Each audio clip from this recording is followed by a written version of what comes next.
and me, just you and me. There's no place that I'd rather be than right here, just you and me, just you and me. There's no place in the world that I'd rather be than right here, just you and me. There's no place in the world that I'd rather be than right here, just you and me. There's no place that I'd rather be than right here, just you and me, just you and me. There's no place that I'd rather Hi, be than I'm right Boris here, just from you Mills and me, Gallery, just and you tonight and I me. get to There's no talk place to in my the world friend and upcoming co-host of a series called Art AF, Mr. Ted Bogert. Hey Boris, how you doing? This is so interesting to me because we have different interview styles. For example, I write down my questions. Yes. And you have a style that would be called by the seat of your pants. Flying by the seat of my pants, yes. Do you think this is going to work, our different styles? I think it's going to work really well, actually, because I'm fascinated by how you do this, and so I'm going to learn from the master. So let's start by talking a little bit about your show, The TED Show. Tell me about it. So the TED Show is this daily Facebook Live, LinkedIn Live, social media platform, educational show that highlights people who are struggling, highlights CEOs, highlights causes in our community. And so it's really a great way for people to get their message out. What's interesting about your show, it's this little Facebook show, you know, that I hate maybe that he calls it little, by the way. Well, wait. That some people may not take very seriously, but your outreach is worldwide. You've just been invited to give a talk in India to an audience of about 50,000 people. Good, I thought he was going to say 1 million. Yeah, so before COVID, and I've been invited to come back, we have a great reach because I feel like our message, and it's not my message, it's the message of the guests, is really universal. And so for some reason, the way that I present and the way that I engage my guests is very popular in countries like India and Pakistan. I have a list. Oh, you are known. You have a huge fan base in India, the UK, Ireland, and apparently you're huge in Australia. I mean, it makes sense they all speak English, except for India. I think it's the message. Again, I think that everybody, COVID especially, helped people realize that social media is really a way to stay connected when we're all shut down. And so people really have engaged it. And I think that people are paying attention to the messages on social media where it used to just be some kind of fluff. Now people really are getting a lot of information. Some people are getting their news, getting everything from social media. So now that brings me to my original question. How do you feel when somebody calls your show a silly, stupid little Facebook show? It's bullshit. No, it really is, because the show itself is the little engine that could. It's me and a camera that I operate, lighting I operate, live. There is no frills at all to the show. But the content and the guests that we bring on and their message and the way that we create an environment for them to talk is powerful for people. That's the feedback that I get all the time. It doesn't matter if the message is about cancer survivors or about abused men and women. The message is the same that I get back, that they love the engagement. Speaking of, so you're an advocate here in Orlando for women's rights, for children's rights, animal rights. I think part of your talk in India was going to be about that as well, correct? Correct. One of the things that they wanted me to engage them on and speak to the audience about is how one social media program can make an impact in the human rights movement, in any kind of human rights advocacy. It's super, super important that we continue that, and the only way we can reach people across the globe is through social media. We don't have the means to be on BBC over in Europe. We don't have the means to be on any television shows over there. We have to use social media, and they reached out to me because they felt like we were getting enough of a message across that was important in a way that they could handle and digest. How many episodes have you filmed so far? So we're right at 1,100. It'll be 4 years in August. We started 4 years ago, can't believe it. So we're averaging about 250 episodes a year. May I ask a question? Sure. Do you still give a shit? I do give a shit. I love engaging people. You and I talked about this. I love the fact that there's a story. Everyone has a story. Marvin has a story. You have a story. Harold has a story. but it goes deeper than that. The general John Everyman, Jane Everywoman has a story that will impact people, make a difference in people's lives. So yes, I think it's incredibly important, and I'm very proud to be part of it. And I'm very happy. I've been on 4 episodes. The best 4, right? Look at the camera and tell them. The best 4 episodes. 4 episodes, highest rated, most watched episode. So let's talk about Art AF. Yes. And Art AF is the history of Art AF is very interesting, because first, when you and I first started talking about this, it was going to be a fluffy little celebrity, let's talk about art. We were going to go visit Jacqueline Siegel. We were going to hang out with one of the Backstreet Boys. It was just going to be fluff and laughs, and then COVID happened. Yes. COVID happened.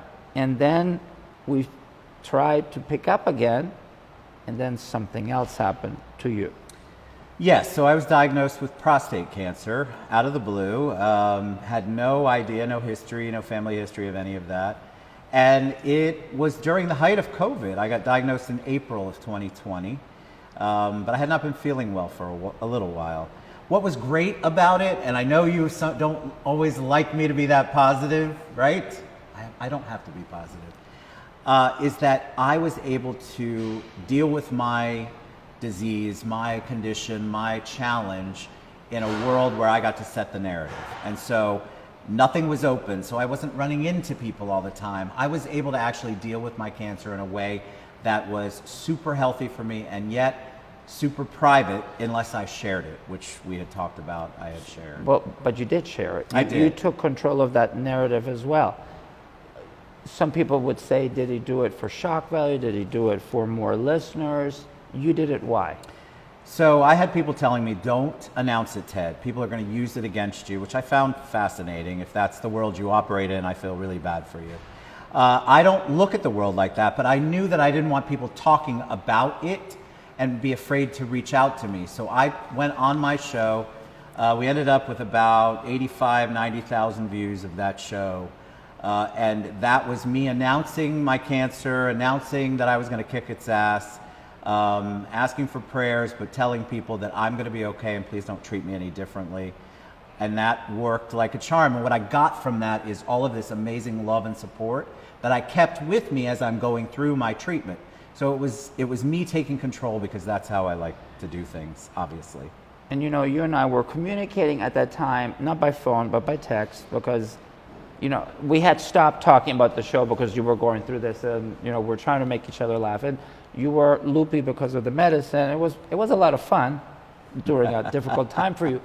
But then you sent me a text one day that said, if I don't make it through this, I just want to know how much I care about you. And it kind of scared me. So how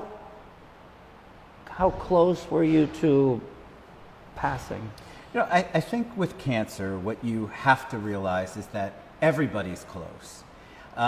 It can spread at any moment. The treatment cannot be working, and then all of a sudden you develop more cancer in other places. It gets to your lymph nodes. So I was very cognizant of the fact that my particular treatment and my particular cancer, I felt like was on the low end of the worry spectrum. But I still had moments where I thought, what if this gets me? And so I reached out to the people I cared about and loved and would tell them that. Not because I felt like I was going to die at that moment, but because I wanted to have the opportunity to do it again, taking control of the narrative. How many people do you think you may have saved by being open about this? I know people have reached out to me and told me they went and got checked.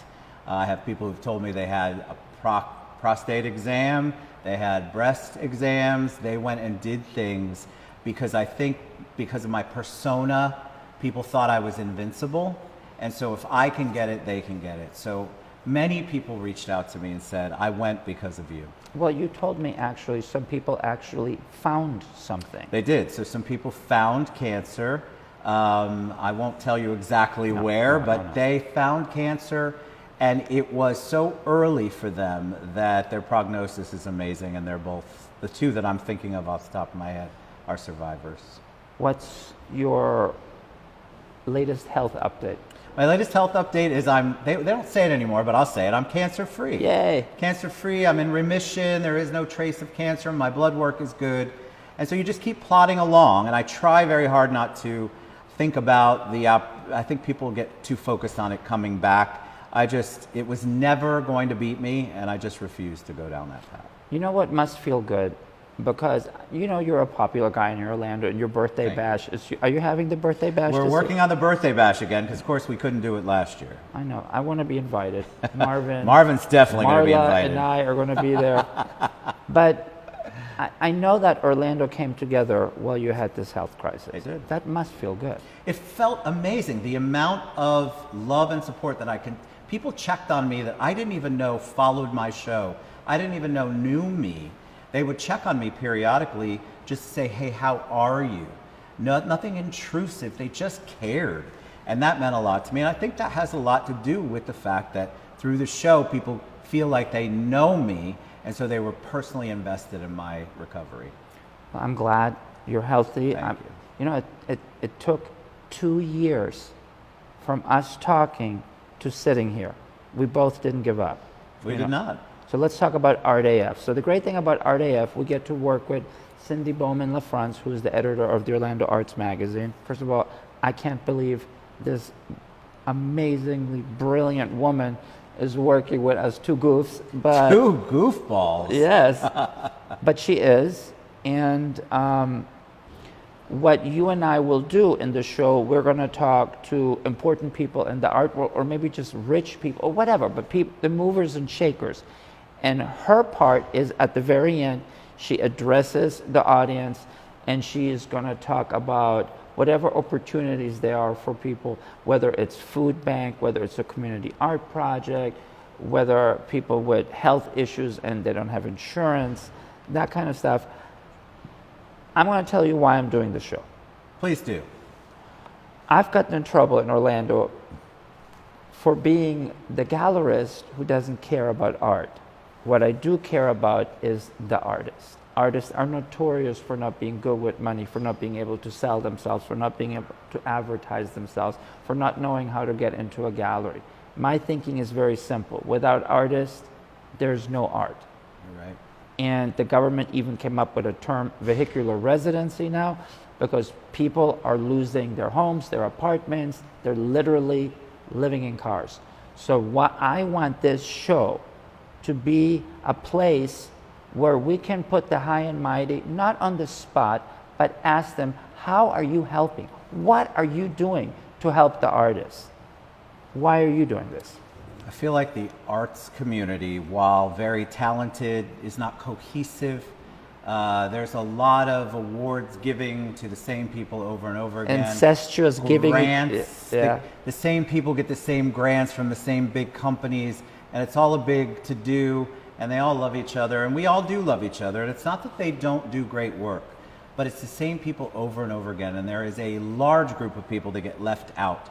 Your artists that are struggling, your artists in the car that could benefit from some of those grants, that is being completely overlooked, and they're not being reached, and we're not talking about them. And the people who are giving all of this money, who are donating, who are saying that they are passionate about the arts, and they're giving it all to the same large groups Exactly. that get the same amount of money every year, if not more, and there's so many people cut out of that. Why are we raising money to give to the rich organizations?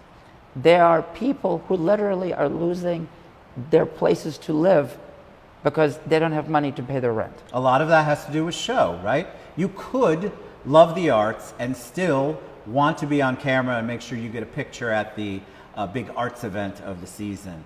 There's a lot of vanity in it, but there are a lot of purists, a lot of people with money who donate and who really do work with the special projects. Those are the people I want to bring on, and I want to get them to talk about what they do. I want to get people to realize that you don't have to donate to the same organization that just got a $3 million grant. You can donate to something else. You can get involved in a different way. That's what I want Art AF to accomplish. Well, and what I want to establish also is this is not a gotcha show. We're not going to bring people on to embarrass them or to humiliate them. But we want you to know, as our future guest, that you have to be honest. See, I believe we can all get things done. Right? We can. One of the reasons I wanted to work with you is because you have a reputation in Orlando. You get shit done. I get shit done. You do. Between the two of us, we'll get a lot of stuff done. And I want to have people, I want the show to be so cool that if you and I weren't involved, I'd be begging the producers, Correct. please let me on. Because I think people want to have an opportunity to say how they're going to help, Yes. right? So I'll bring the art people, you bring the millionaires. I think there's a lot of good things that are going to come out of this. I think there's going to be so much impact in a way that actually is tangible in the community, tangible in the arts community, which is where we need it. I really am tired of seeing the exact same organizations get the exact same grants and the exact same awards. Is it wonderful for them and whoever they impact? Yes. Is it community? Not so much all the time. And so I think we're missing out on a giant audience of people who are talented and gifted, and they just don't have the access because they're not a big organization. The awards are not bad, and I'll take all of them. So the last thing I wanted to talk to you about is the pedigree for the show is amazing. The music is by Anwar superstar He's brother Mosdef. Amazing. Song is called You and I. Fantastic. Captures the spirit, I feel like. Yeah, I like it. You and I against Yes, the world, yeah, you know. I love And the it. titles and graphics are by our artist, our local artist here, Victor Bocas. He did the Talented. mosaic design at the Orlando International Airport. That's a guy He's you need gifted. to have on. I want to have Victor, if you're watching, I want you to be on the show very much. I'm really honored to work with you, but this is going to be a challenge because you and I were always cracking each other up. We are. And laughing. And finally, I'm on stage with somebody who I want to take away everything from. And I know you're the same way, and it's going to be a really interesting dance, but it's all buffered by the fact that I love you. I think too. you and I are real friends. We are. And we want to do a really, really good thing. My favorite part about the show is I want to talk to people and get them to open up and stop the bullshit and just tell us why they love the art Yes. and why they want to help and how they're going to help. What's your favorite part of the show? Cindy. So Cindy's part, where she is going to come in at the end, and she's actually going to give real resources, which you mentioned earlier. Resources like for artists, because like you said, it's about the artist.